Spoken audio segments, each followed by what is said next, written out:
Parshuram.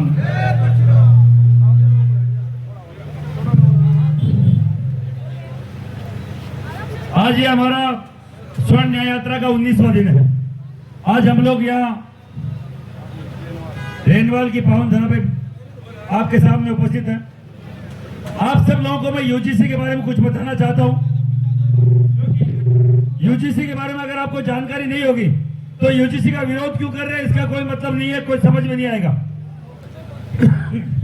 UGC का मतलब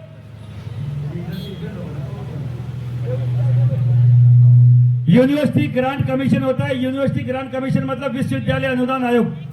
विश्वविद्यालय अनुदान आयोग हर एक कॉलेज का, हर एक विश्वविद्यालय का ऊपर से नीचे तक काम करता है कि कौन सा लॉ बनेगा, कौन प्रोफेसर बनेगा, कौन चपरासी बनेगा, कितनी भर्तियां निकलेगी, आपको कौन सा पाठ्यक्रम देंगे। अब की बार इस यूजीसी ने एक नया कानून बनाया जिसका नाम है इक्विटी कमीशन, समानता आयोग। और इसमें कितनी समानता मैं आपको बताना चाह रहा हूँ। आपको मालूम होना चाहिए, आपके बच्चों के लिए कोई भी कानून आए, हमारे जो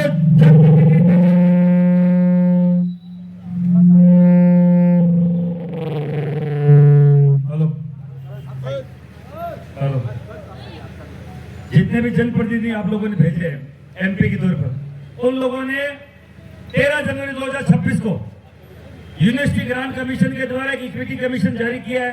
इक्विटी कमीशन का मतलब है समानता आयोग। और समानता आयोग में 5 मेंबर रखे गए, एससी का, एसटी का, ओबीसी का, महिला और विकलांग। सब जनरल का कोई वहां पे मेंबर नहीं है। इसका मतलब है जनरल कास्ट को पहले दिन अपराधी मान लिया गया, जनरल कास्ट के बच्चे को अपराधी घोषित कर दिया गया और जन्मजात अपराधी घोषित कर दिया गया। यह है यूजीसी। दूसरा, आपका बच्चा पढ़ने जाता है, आपका बच्चा 4 गुना फीस भरता है। एक आम सुदामा का बेटा, एक आम किसान का बेटा 4 गुना फीस भर के वह हायर एजुकेशन में आईएएस और आरएस बनने जाता है। आपसे कोई कुंठित होकर, आपसे कोई प्रताड़ित, आपसे कोई बैर रखने वाला व्यक्ति वहां कोई जा रहा है, वहां का उसका लड़का जा रहा है, एक झूठी एप्लीकेशन, झूठी शिकायत आपके बच्चे की पूरे जीवन भर की मेहनत को जीरो कर देगा और बकायदा जेल के रास्ते खोल देगा। एससी एसटी में मुकदमा दर्ज होगा, 7 दिन के अंदर अंदर उसका बकायदा उसको जेल होगी, रजिस्ट्रेशन रद्द होगा और रेस्टिकेट कर दिया जाएगा। यह है यूजीसी। और यूजीसी के हमारी माताएं बहनें यहाँ विराजमान है साहब, ये वो माताएं बहनें हैं जिन्होंने अपने सम्मान के लिए, अपने आन के लिए, अपने सब कुछ इस देश के लिए न्यौछावर कर दिया, अग्नि को समर्पित कर दिया, अपने शरीर को जोहर कर गई। वो महिलाएं, उनकी बेटियों को कोई भी शादी का प्रस्ताव देगा और अगर वो मना करती है तो साहब, एक ऊंची जाति की ब्राह्मण की बेटी ने, एक ठाकर की बेटी ने हमें छोटा जाति का बता के मना कर दिया, बकायदा एट्रोसिटी एक्ट में मुकदमा दर्ज होगा और आपकी बच्ची के खिलाफ जेल के दरवाजे खुल जाएंगे। ये है यूजीसी। यूजीसी क्या है? आपकी जो जातियां, ओबीसी की मूल जातियां जो आपके जीवन से लेकर मरण तक साथ होती है, नाई, कुमार, धोबी, माली, सुनार, सुतार, ये जो जातियां आपके जो पैदा होते हैं और मरते तब तक साथ होती है, उनको अलग, आपसे अलग करने की साजिश है और आपको अलग अकेले करने की साजिश, इन जातियों से तोड़ने की साजिश है यूजीसी। आपकी मूल एससी एसटी की जातियां आज भी सुबह सबसे पहले, अगर आपके परिवार को, आपके अगर घर की सफाई का काम अगर किसी के पास है, वाल्मीकि समुदाय की वो महिला जिसको आप नेत्राणी बोलते हैं, रानी जी की उपाधि है, नेत्र राजा बोलते हैं, उनसे दूर करने की साजिश है यूजीसी। मैं आपको बोलना चाह रहा हूं, पूछना चाह रहा हूं, हमारा बच्चा पढ़ने जाता है, अपराधी घोषित होने नहीं जाता। हमारा बच्चा, हमारी बच्ची वहां पढ़ने जाती है, किसी का प्रेम प्रस्ताव या कोई शादी का प्रस्ताव कोई स्वीकार करने नहीं जाती है। आपको अंतरजातीय विवाह करना है तो मुख्यमंत्री करे अपनी बेटी की शादी, प्रधानमंत्री करे अपनी बेटी की शादी। हमारी बेटियां सब किसी और से शादी नहीं करेगी। ब्राह्मण की बेटी ब्राह्मण से, बाणे की बेटी बाणे से, ठाकर की बेटी ठाकर से शादी करेगी। क्यों किसी और से शादी करेगी? करेगी क्या? अगर आप तैयार हो गया तो साहब ये यूजीसी है। यूजीसी में और क्या क्या है? यूजीसी में धर्म के नाम पे, रंग के नाम पे, जाति के नाम पे, कपड़े के नाम पे, क्षेत्र के नाम पे, भाषा के नाम पे, किसी के भी नाम पे आपके खिलाफ एक झूठी शिकायत आपके बच्चे का भविष्य खराब कर देगी। और हमारे जो भेजे हुए जनप्रतिनिधि हैं उन्होंने बकायदा ध्वनि पद से इसको पारित कर दिया, संसद में लागू कर दिया और संविधान में अंकित कर दिया एक कानून के तौर पे, और हमें मालूम भी नहीं है। आज भी 70-80% हमारे स्वर्ण समाज के युवाओं को, हमारी बहन बेटियों को, माताओं बहनों को नहीं मालूम है यूजीसी क्या है। साहब SC/ST कानून और आरक्षण से भी 10 गुना काला कानून है यूजीसी। आपका बच्चा जीवन यापन नहीं कर पाएगा, कॉलेज के नाम से डरेगा, हमारी बच्ची कॉलेज जाने से कतराएगी, यह है यूजीसी। हम लोग गांव-गांव ढाड़ी जा रहे हैं, हमसे जितना हो रहा है हम कर रहे हैं।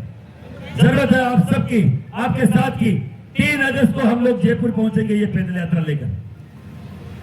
आपसे उम्मीद है, आज 80 साल हो गए इस देश को आजाद हुए, आज तक कोई स्वर्ण समाज की कोई भी आंदोलन इस देश में नहीं हुआ। इससे बड़ी और दुर्गति समाज की कुछ नहीं हो सकती।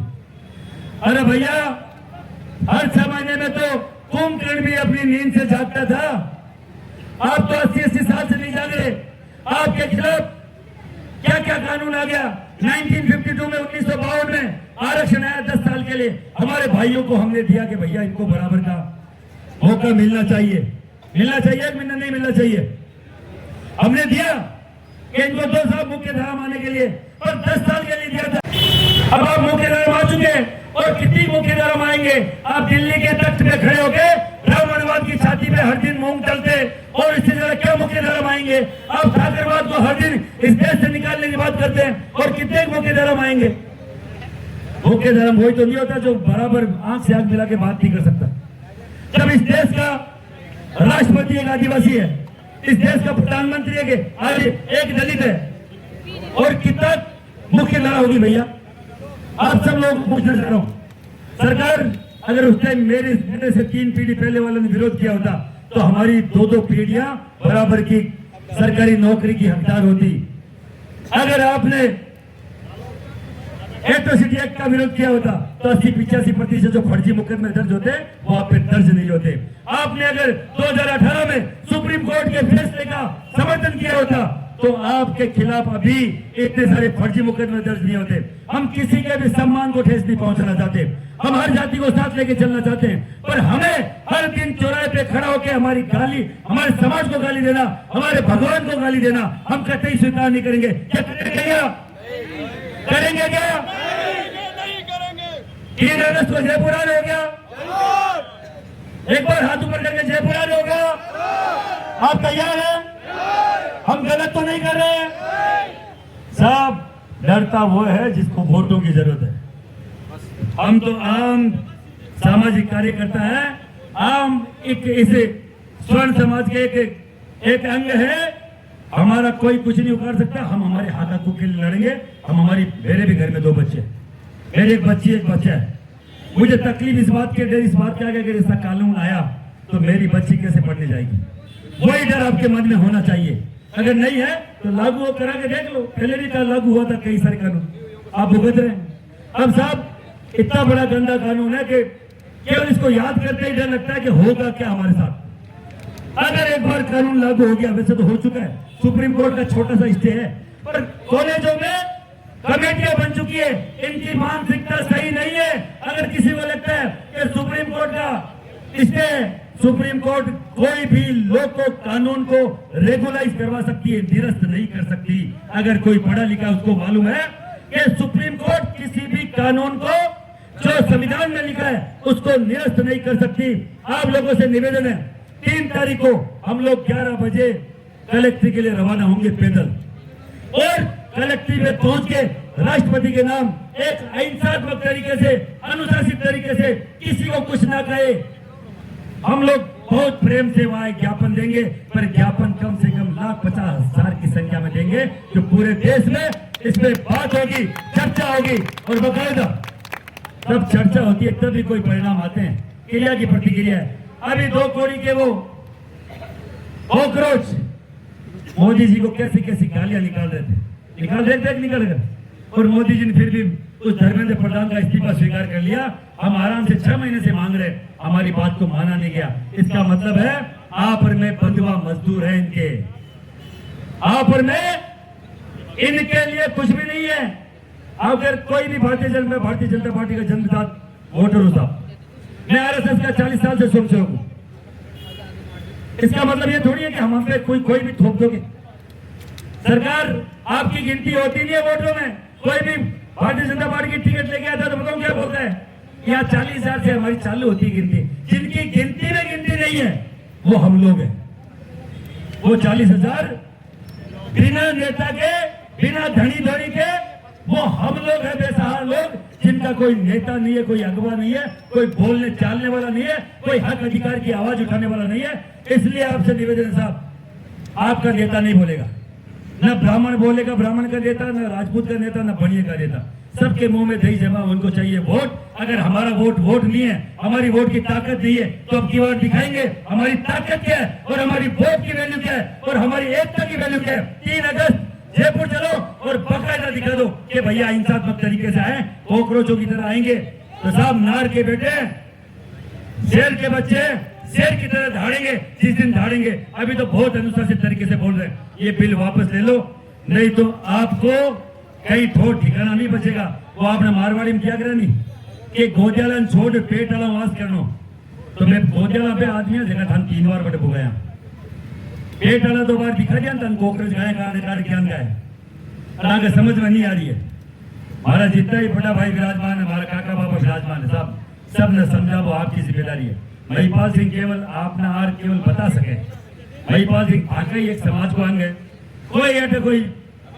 कोई पार्टीवाद नहीं है, कोई संगठनवाद नहीं है, कोई जातिवाद नहीं है कि मैं कौन हूँ थे कौन हूँ, मैं भी स्वर्ण हूँ थे भी स्वर्ण हूँ। जिस दिन मान लो कि एक माँ को भाई आयो, माँ को एक बेटो आयो, मारो भतीजो आयो और चालना बुला बाबे कोई माई को लाल आपने बकायदा एक उबाऊ कौन रोक सके।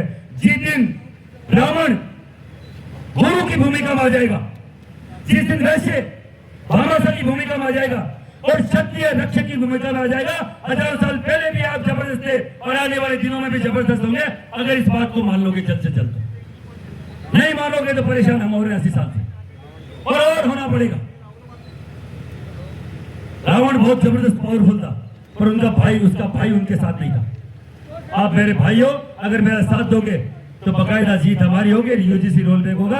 आप सब लोग आए और मान सम्मान दिया, उसके लिए बहुत धन्यवाद। जय हिंद, जय भारत। यूजीसी रोल बैक, काला कानून वापस लो, मोदी जी होश में आओ, होश में आके न्याय करो। यूजीसी रोल बैक, काला कानून वापस लो।